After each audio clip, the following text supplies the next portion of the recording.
Hello and welcome to this Alabama adventure. Once again tonight I will be talking about something besides paranormal topics.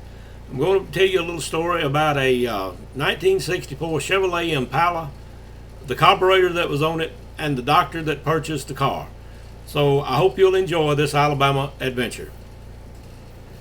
Now then, let me set a little background, as I always do for these stories, about this particular story. This story is going to be about a 1964 Chevrolet Impala, about the carburetor that was on it, and about the doctor that owned this car, that purchased it brand new from a local Chevrolet dealer in Tallapoosa County in those days. Now, what happened, the man that had told me this story several years later, after this incident I'm about to tell you about happened, this man actually married the doctor's granddaughter. Get it right in a minute. But anyway, what happened was this doctor purchased this car at a Chevrolet dealer, and back in those days, after you drove a car for around 3,500 miles, it was just in the deal that you brought the car back to get it serviced. They would change oil. That was free, and servicing the car was free. You had actually paid for it whenever you paid for the car. So anyway, one day the doctor called the Chevrolet company up and told them he'd put a little over 3,000 miles on the car, and he needed to set an appointment to where he could bring it back to get the car serviced and everything. So they told him what day and what time to bring it in. And so one afternoon, whenever the appointment was set, that was what he did. He carried the car back to the service department. And he pulled in, and of course one of the servicemen, mechanics, whatever you want to call him there, came up to the doctor and was going to get in the car and pull it on back into the service department where he could do the work on it. And as he drove the car back there, the doctor just kind of walked along behind, followed him on back to where he was going to work on it, and put it on the lift so he could change oil and that type of stuff. The doctor told him, he said, now whatever you do to this car, he said, I don't want you to touch the carburetor. He said, the carburetor's working fine. He said, as a matter of fact, said, I'm getting about 100 miles to a gallon out of this car. So I don't want you to touch the carburetor at all. So whenever he told this man this, he goes to his supervisor and tells him what the doctor just told him, that what kind of mileage he was getting out of this car, because they had all already been informed at the Chevrolet dealer that Chevrolet had contacted this particular company and told them that an experimental carburetor had been left on one of the cars that they had shipped to them a few weeks earlier. And when this car came in, that it could not go back out with this experimental carburetor on it to replace the carburetors on it. So that's what was planned to be done. But anyway, whenever the mechanic came back to the doctor, he raised the hood, of course, and he took the air breather off of the car so he could check the serial number. He had a piece of paper with the serial number written down when he came back, and the numbers matched up. And then he told what I just said to the doctor, that he could not let this car go back out, that they were going to put another carburetor on it. And the doctor said, oh no, he had paid cash for this car. That meant the carburetor came with it, and that's what he had bought, and that's what he wanted, and he sort of got ticked off about it. But anyway, the mechanic goes and he gets his supervisor, who comes, talks to the doctor for a few minutes and tells him what's going on. Then he calls the man that owns the dealership, and the man that owns it comes out of his office and comes downstairs to the service department, where he seldom had to come. I mean, he just usually worked in the office and up on the showroom floor and that type of stuff. He told the doctor that he needed to talk to him about this and to come up to his office, and which the doctor did and everything. And he went up there, and that's what he explained to him, that this was just an experimental carburetor. And Chevrolet had already told them when this came back in that they had to send it back to Chevrolet company. But the doctor wouldn't go along with it. They sort of argued back and forth, and anyway, the man that owned the company called Chevrolet, the main office of Chevrolet, and told them they had the carburetor back and told them what was going on. But anyway, they argued back and forth for a little while, but finally an agreement was reached. If the doctor would not say anything about this carburetor getting 100 miles to a gallon, and would let them have it back without any further incidents, that every year, not just every 2 or 3 or 4 years as the doctor had been trading cars and buying new ones, every year whenever the new car models came out, all the doctor had to do was to sign a paper saying he was returning this carburetor, and that every year for the rest of his life, Chevrolet would give him any new car on that lot that he wanted absolutely free. So, of course, he agreed to do that, and that's what went on for several years. I guess until the doctor died. But anyway, before the doctor died, this man that married his granddaughter one day asked him about it. He said that she had told him this story, and he just wondered what he had to say about it, if it was really true, if that actually happened or whatever. And he said the doctor told him pretty much word for word what his granddaughter had told him several years earlier, that this car got around 100 miles to a gallon from this experimental carburetor. And now this was it back in 1964 when they were getting this type of gas mileage from an experimental carburetor. And the reason I was telling this, if they had that type of technology back in 1964, just think of what kind of gas mileage they could get out of carburetors now. But I also, here a while back, had somebody else, I forgot how it came up. We were talking about gas mileage and carburetors, and there was another man told me that he had a brother-in-law one time that lived in, I believe, Arizona. And he said one Thanksgiving or one Christmas, his brother-in-law and his sister were going to come back to Alabama for either, like I said, Thanksgiving or Christmas one. And they got a hold of one of these cars, but this was a Ford car. He said it was about a 68 or 69 Ford, and said it had a carburetor on it that got around 100 miles to a gallon. And he said that whenever they got back to Alabama, they were laughing and talking about that they had come all the way from Arizona on about a tank of gas, and just couldn't believe that. And now this was around 68 or 69, just a very few years before the government and the gas company faked the oil shortage back in 1974 or 75, whenever that was, to just jack up gas and oil prices. So the reason I was telling you this is just what type of technology do you think that the government may have just on nothing else but just getting super gas mileage that they keep from us? And a lot of people would really benefit if cars and that type of stuff could get 100 miles to a gallon. And why won't they turn that type of technology loose? But anyway, it's just a little story that I want to tell you about things that are kept hidden from us. But anyway, I always like to do a little something different at Alabama Adventures every once in a while, so I thought I would just show you a few old family pictures today.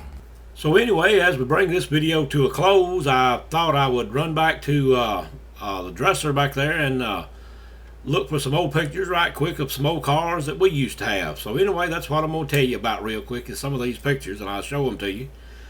This is an old car that one of my uncles used to own. This first picture. And this is another car that he owned, and all you can see is the front end of it. I'm not sure what kind of car it is, but I'm sure a lot of you out there would recognize exactly what it is. This is a 63 or 64 Ford Fairlane. It was going down the road in front of my house, and I made this picture. I had just received a camera, and if you remember, I guess it was in the late 60s, Polaroid came out with their instant camera. It was a swinger was what it was called, and I was just wanting to make pictures, and I made a picture of this car as it went down the road. This is me standing by one of my dad's old cars several years ago. It's probably a Ford. That's about all he would buy back in those days, and I'm not sure what type of car that actually is. I would say it would be a Ford.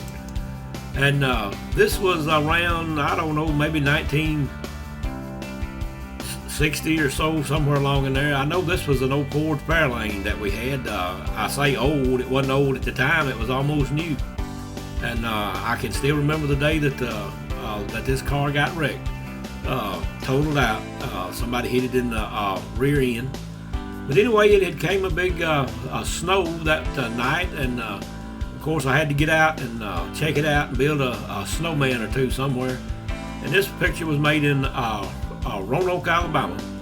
I wish I remembered the street over there, but I just don't. But the sun was in my eyes, I couldn't see, and of course my mother was having to make pictures out there in the snow, and I told her If you was going to do that, then we were going to have to get somewhere to this picture here to where I could turn around and wouldn't have to be looking right directly into the sun. This is a little bit better picture of the car, and I'm sure you can tell that it's a Ford of some type. Probably a Fairlane. And then here I am again with my tricycle pretty close to this old car that we had in the yard. Well, it wasn't an old car, it is now, but I keep saying old car, but this was a pretty new car at the time. But I had my tricycle close by in case I needed to do some driving. And this is my tricycle with two of my good-looking cousins. Came down when we were living in Florida. We were living pretty close to the Funiac Springs in Florida at the time, and they came down to visit for a few days. And of course, they brought their dog, as you can see on the front of my tricycle. And I believe this was Socks. The dog's name was Socks because it was a pretty tan dog, and it had 4 white feet that came up that looked exactly like socks on his feet, so that's why they named the dog Socks. But they were keeping my tricycle going that week for me. And this is 2 cars. I'm not sure which one that my father owned at the time, but this was where we lived for a while. My father was in road construction, and this picture was made down in Escambia County near Brewton, Alabama. I say near Brewton, Alabama. Where we lived was called Shotgun Hill. I don't know if Shotgun Hill still exists down there or not, but I'll tell you a little something about what I believe may have possibly been a Bigfoot down around Brewton and Shotgun Hill. This would have been around 1960. And of course, we lived in a trailer back then because we moved around a lot in the road construction. The work on I-65 had just began, or was just about to begin down there, and we had moved down there because that's what my father was going to be helping do the construction work. Hell, he worked for a company that was going to be building I-65, and this is what we lived in for a long time. It was a 10-foot wide trailer, and I believe it was 54 feet long, and it seemed like we had plenty of room in that thing back then. Of course, we didn't have computers and all that type of stuff like we do now to take up a lot of room, but I can remember down there at night, there was this owl that would be close to the house. We thought it was like in a tree just outside of my bedroom. You could hear it at night. It sounded similar to an owl, but it didn't sound exactly like an owl. I remember my mother and father talking about that it was something was wrong with this owl, and it could have very possibly been a Bigfoot at the time, because I can remember being in this trailer at night, and several times something hit the trailer like Bigfoot do now, and slap on the side of camper trailers and this type of stuff. And I wish I had this old trailer back, to tell you the truth, to turn it into a camper. It would really be spacious and that type of stuff, to haul up and down the road, going from campsite to campsite. It'd be like one of the large campers now. But something else I wanted to tell you about Bigfoot. I didn't realize it at the time because I was probably only about, I don't know, 6 or 8 years old, but I can remember my father talking about it. They were building, also in the construction company that he worked for, was building a lake out on somebody's land down there in Escambia County near I can't remember the little town, Canoe, I believe was the name of the town. They were building a fish pond and a little lake out there for this guy. He was going to build a house down there on it and everything. But anyway, they were doing the construction work on the lake, as I said. They were building the dam and that type of stuff for him. And I can remember my father coming in one night, and he was sort of laughing, talking about somebody had come in there over the weekend and had done a lot of damage to some of the dump trucks and that type of stuff that was out there. And I can remember him saying that these 55-gallon barrels that had like oil and fuel and that type of stuff in them had been crushed up and dented up and thrown around out there, and they couldn't imagine who could have picked up these barrels. It was all they could do to wrestle them around whenever they were full of fuel and that type of stuff, getting them on and off trucks back then. But I do remember him saying one time, and he told my mother this, and he told some other people this too, and he used some more descriptive type words than what I'll use, since I have been told I have a lot of young people watching these videos. But I can remember him saying that whoever this was must have been some hillbilly, sure enough, because he didn't have on any shoes, and that you could see the barefoot tracks out there. And I can remember him holding up his hands like this, saying that he had feet this long. Said it had to be some outrageously big, muscled up, strong person to do the damage that they done. But it was very possibly a Bigfoot that did this, because where Shotgun Hill that I'm telling you about it was just out in the middle of the woods, and a lot of the roads that were being built down there then in the early and late 60s just went through wooded areas where nobody pretty much had ever walked before. And I have got this story in a booklet that I did called Sasquatch Alabama Bigfoot Sightings. If you would like to read more details on this little account of what was possibly a Bigfoot in Escambia County around 1960, then just go on the website over on the items for sale page, and you'll find that book for sale over there. But anyway, let me go on to the next picture. We've got everything on here from buggies to tricycles to cars. All right, now here I am. I guess I was about 3 or 4 years old, and of course, as I said, I had to have something to drive even back then.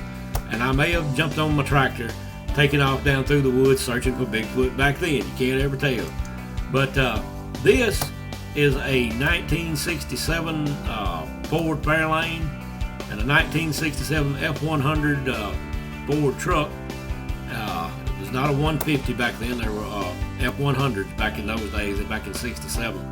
And this is where we lived. Also, we lived in a trailer a lot of my young part of my life, because we did move from here to there as the work that my dad was in and road construction. And when we lived here, he was involved in building I-20, and also he worked at the Talladega racetrack. He helped build Talladega racetrack up there. I can remember him telling people years after the track was completed and stuff, when something would come up about the race at Talladega, stuff like that, and he said, "Oh yeah, he had driven at Talladega. As a matter of fact, he had went around the track when it was dirt, and he had. I have a picture of him that I'll do on a later video, because there was some odd things happened up at Talladega. If you've ever heard of the Talladega curse up there was some odd things happened to him that I can remember him telling about, and I need to do a video about that. But in this particular mobile home here is where the paranormal stuff for me all began. This is where I saw my first Bigfoot, and unfortunately that place is gone up there now. But it did mean a lot to me, because that's where, as I said, all my paranormal interest began, was right there. Anyway, this is a picture of my dad right here. During World War II, he was on leave from Germany. He had been stationed over there for a while, and I'm not sure what kind of car this is, but I bet it's a Ford. And also, just notice how he had that thing shined up, and it could have been brand new. But anyway, this is just another old car picture that we had, and that is a picture of my dad when he served in World War II. And now this is a picture of my mother. This was back around 1978, I'm gonna say. But anyway, that truck in the rear was my old truck, and I wish I had that truck back. They don't build trucks like that anymore. But anyway, this Chevrolet truck that you see that I had just brought in belonged to my father-in-law at the time, and he and I had got together, and we had talked about some things. And I was going to bring the truck down here to my house and do some restoration in the cab. The front seat needed covering and that type of stuff. I was going to have that done for him. And I was going to have the old truck painted. The truck body was in a very good shape, and the old engine ran good. So I was just going to have the truck painted for him, get it to where it could be painted, and have it painted for him, and do some restoration work in the cab that needed it like that. But a couple of his daughters came down and told me that they wanted the truck back. I didn't mean to take the truck or anything like that. That wasn't part of the deal. I was just going to have some work done on it. But they wanted the truck left like it was. So anyway, I carried the truck back home, and it never got repainted, or I don't really know whatever happened to the old truck. But anyway, that picture of my mother there, she was raising Cain that afternoon, wanting to know why I had brought that truck down here to the house and what was I fixing to do with it and everything. But anyway, that was just a whole lot better time. And speaking of driving, here I am driving a riverboat. Now, you're going to say, I don't know about you driving a riverboat. Well, as I was telling, we did move around a lot when my dad was doing the road construction work and everything. And this is a picture from the Stephen Foster Memorial Park that was located, I don't know if it's still there or not, but it was located in White Springs, Florida. And we lived there for about 2 or 3 years. And out on the Swanee River, they had 2 or 3 of these boats. One of them had a glass bottom in it where you could like watch the fish swim under the bottom of the boat and that type of stuff when you were going up and down the river. And we've been out there several times, and the one day whenever we got on the river, I enjoyed riding the riverboat. Well, I think my dad did too, up and down the Swanee River.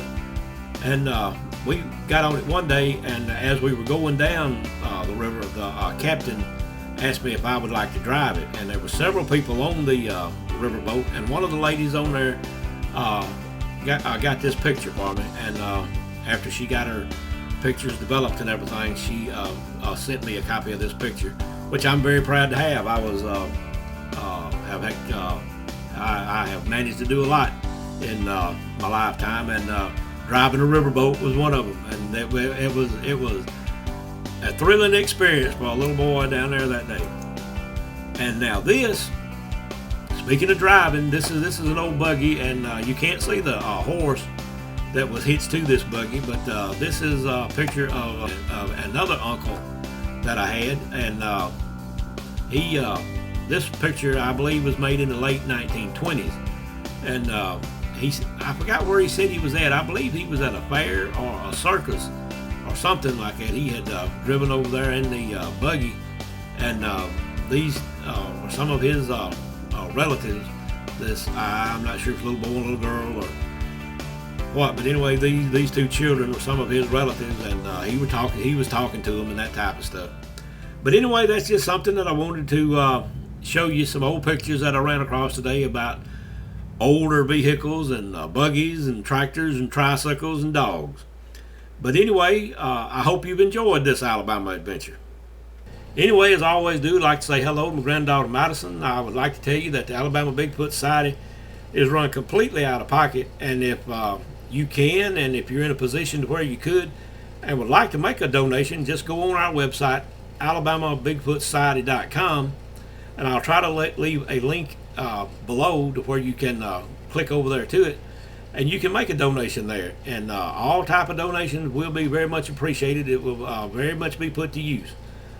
If you like this video, hope you give us a like. If you like what we're doing down here and then these stories I tell, would appreciate you subscribing to the channel, and share this with anybody and everybody you can think of.